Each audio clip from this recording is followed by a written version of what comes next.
New at 11, we're going inside the vigorous campaign to keep millions of people, many of them children, from being forced to work as sex slaves each year. In fact, Florida ranks third among all states when it comes to human sex trafficking. CBS 4's Joan Murray investigates in our special report on the hunt for sex traffickers.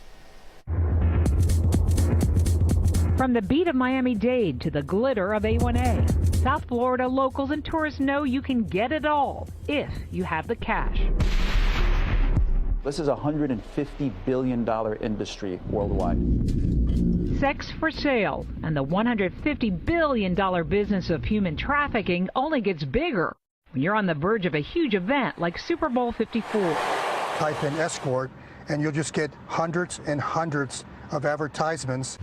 Private investigator and anti-human trafficking crusader John Rohde spends his days exposing prostitution. She's from Colombia, and she's advertising that she's 29 years old. He believes at least half the women he finds selling sex are victims of human trafficking, often teenage girls who are lured by the promise of a better life. If we can rescue one victim, it's all worthwhile. There's been a tremendous push to stamp out human trafficking. In Miami-Dade, the state attorney's office says since 2012, when they established a sex trafficking task force, they've prosecuted 625 cases and have interacted with about 758 victims.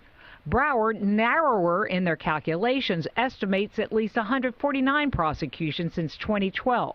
Count 3, human trafficking. On January 10th, a BSO sergeant said he got a tip this man, Damian St. John Miller, was possibly trafficking a young girl at the Hometown Studios, Fort Lauderdale. Count 3 will remain at no bond. I do not believe that there's a profile for a trafficker. Jamara Johnson is human trafficking coordinator for the Broward State Attorney's Office. While the face of the trafficker is hard to pin down, she said the profile of the girls living in the shadows has evolved.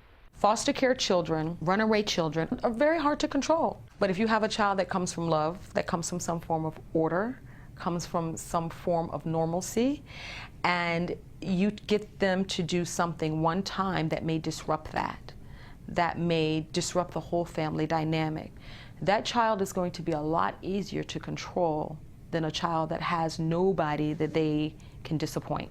My first time going with a stranger, I was in such a great shock. Lena Thompson spent 10 years being trafficked in Europe. You mean you would have to go with 10, 20, 30 men in one day? Oh, absolutely. It's not a day. It's kind of a night.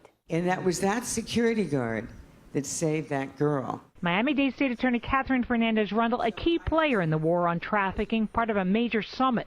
The NFL teaming up with the hotel industry, instructing workers on combating trafficking. Additionally, sexual exploitation has been known to sometimes occur in hotel rooms and hotel lounges. Shows signs of physical or mental abuse.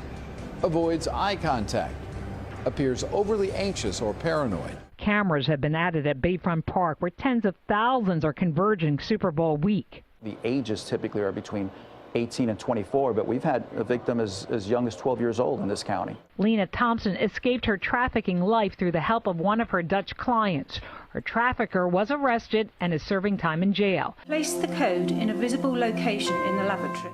She's now started her own web page and is placing barcodes in different languages to tell survivors there is a way out. It wasn't easy, but I'm glad I tried. If I didn't, probably by now I would have been dead. And it doesn't end with the Super Bowl. There will be court cases and a look at what has worked and what more needs to be done to pull these young women out of human trafficking. At Hard Rock Stadium, Joan Murray, CBS 4 News Tonight. As for the Miller case, Joan mentioned he is still being held on no bond. He has not been arraigned, so he has not yet entered a plea. If you suspect human trafficking, call the hotline number. It is 305-FIX-STOP.